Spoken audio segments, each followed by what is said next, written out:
ঈশ্বৰ আল্লাহৰ নামত শপত খাই কওঁ যে আজিৰ পৰা আমি ড্ৰাগছ কবলৰ পৰা নিজকে আঁতৰাই ৰাখিম। আজিৰ পৰা ড্ৰাগছ আসক্তৰ পৰা আমি নিজকে আঁতৰাই ৰাখিম।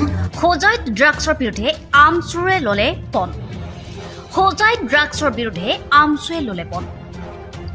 29 আগষ্টত সন্ধিয়া হোজাই চহৰৰ ডনবস্কো স্কুলৰ সন্মুখত ড্ৰাগছৰ বিৰুদ্ধে এক সজাগতা সভাৰ আয়োজন কৰে আমচুৱে।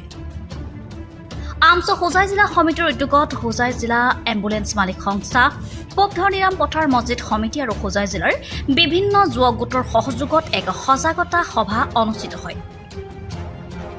উক্ত সভাত উপস্থিত থাকে হোজাই আৰক্ষী অধীক্ষক সৌৰভ গুপ্তা, অসম সংখ্যালঘু উন্নয়ন বৰ্ডৰ উপাধ্যক্ষ ৰাজবীৰ সিং, লগতে অন্যান্য বিশিষ্ট নাগৰিকসকল। ড্ৰাগছে হোজাই জিলাৰ সমাজ ব্যৱস্থাত এক ভয়ংকৰ ৰূপ ধাৰণ কৰিছে। তাৰ পৰা পৰিত্ৰাণ পোৱাৰ বাবে আজি হোজাই চহৰ তথা জিলাৰ বিভিন্ন ব্যক্তিৰ লগতে যুৱ সমাজ ওলাই আহিছে ড্ৰাগছৰ ভয়াৱহতাৰ বিৰুদ্ধে। আমি ঈশ্বৰ আল্লাহৰ নামত শপত খাই কওঁ যে আজিৰ পৰা আমি ড্ৰাগছ কবলৰ পৰা নিজকে আঁতৰাই ৰাখিম।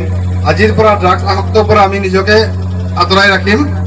হোজাই এজন বাসিন্দা হিচাপে ড্ৰাগছ নামৰ বৰবিহৰ পৰা নিজেও আঁতৰি থাকিম, আনকো আঁতৰাই ৰাখিম। আমি হোজাইবাসীয়ে এখন ড্ৰাগছ মুক্ত অসম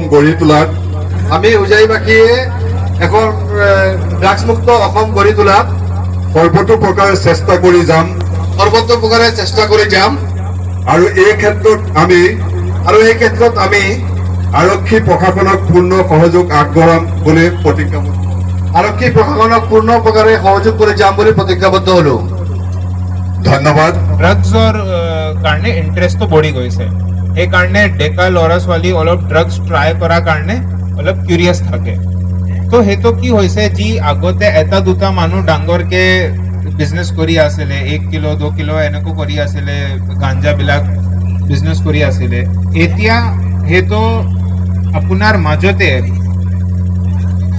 ইমান মানুহ আছে, এইটো সৰু সৰুকে 10 গ্ৰাম 5 গ্ৰাম গাঞ্জা কিনা বেচা, বেলেগ হেৰোইন, ব্ৰাউন চুগাৰ এনেকৈ অলপ বিজনেছবিলাক কৰি এইটো টকা বনাই আছে। তো এইটো এনেকৈ এটা বস্তু হৈছে কি আমাৰ ছ'চাইটিৰ বেছি প্ৰব্লেম হৈছে যে ইছলাম ধৰ্মী লোকসকলৰ যি ল'ৰা ছোৱালী, সেই ল'ৰা ছোৱালীসকলক শিক্ষাৰ ক্ষেত্ৰত কিন্তু অধিক গুৰুত্ব প্ৰদান কৰা হৈছে।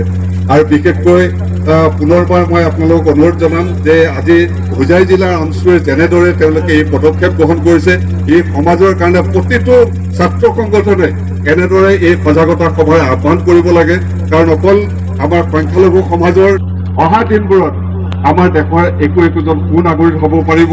আৰু যেতিয়া আমাৰ সংখ্যালঘু অঞ্চলৰ লোকসকল বা ইয়াৰ যি ভৱিষ্যত প্ৰজন্ম অহা দিনবোৰত যেতিয়া দেশৰ এগৰাকী সুনাগৰিক হ'ব পাৰিব, আৰু তেতিয়া আমাৰ মাননীয় মুখ্যমন্ত্ৰী মহোদয় যে যি সপোন দেখিছে যে দেশৰ ভিতৰতে আমাৰ অসমক 5খন ৰাজ্যৰ ভিতৰত এখন ৰাজ্য হিচাপে, উন্নত ৰাজ্য হিচাপে যি স্থান দিয়াৰ তেওঁ সপোন দেখিছে, সেই সপোনত আমি সঁহাৰি জনাব পাৰিম। 3 বছৰত হোজাই জিলাত যি ধৰণে ড্ৰাগছ আৰক্ষীয়ে কৰায়ত্ব কৰিছে, সেই কৰায়ত্ব কৰাৰ যিটো পৰিমাণ আছিল, সেই পৰিমাণত দেখা যায় যে অসমৰ ভিতৰত 3য় বৃহৎ জিলা হিচাপে পৰিগণিত হৈছিল আমাৰ হোজাই জিলাখন। তো হোজাই জিলা যদি অসমৰ ভিতৰত 3য় স্থান অধিকাৰ কৰিছে, দখল কৰিছে, কেতিয়াবা কেতিয়াবা হয় যে 3য়টা প্ৰথম স্থান, 2য় স্থান বা 3য় স্থান দখল কৰিলে আমাৰ গৌৰৱৰ বিষয় হয়। কিন্তু এই যিটো ৰিকভাৰী হৈছে হোজাই জিলাত, এইটো আমাৰ কাৰণে গৌৰৱৰ বিষয় নহয়, চিন্তাৰ বিষয়। প্ৰথম অৱস্থাত যেতিয়া পৰিয়ালৰ মানুহে প্ৰথম অৱস্থাত গম নাপায়, কাৰণ এই যিটো ড্ৰাগছ, এই ড্ৰাগছৰ গোন্ধ নাই। প্লাছ আৰু এটা বস্তু আছে, ইৰেজাৰ বুলি কয়, আমি মানে লিখা পঢ়াত ইউজ কৰোঁ, এই ইৰেজাৰটো ইউজ কৰে শুঙে। তো এইবোৰত কোনো চেণ্ট নাই বা গোন্ধ নাই, যাৰ বাবে